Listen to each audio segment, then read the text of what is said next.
Okay.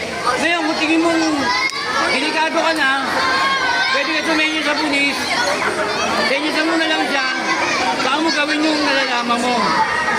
Kaya kaintindihan, ito napakadelikado. Okay? Napakadelikado to. Pero ito, napakadali. Napakadaling gawin to. Kahit maliit na bata ka, magagawa mo to. So, una mo lang gagawin, ilayo mo yan.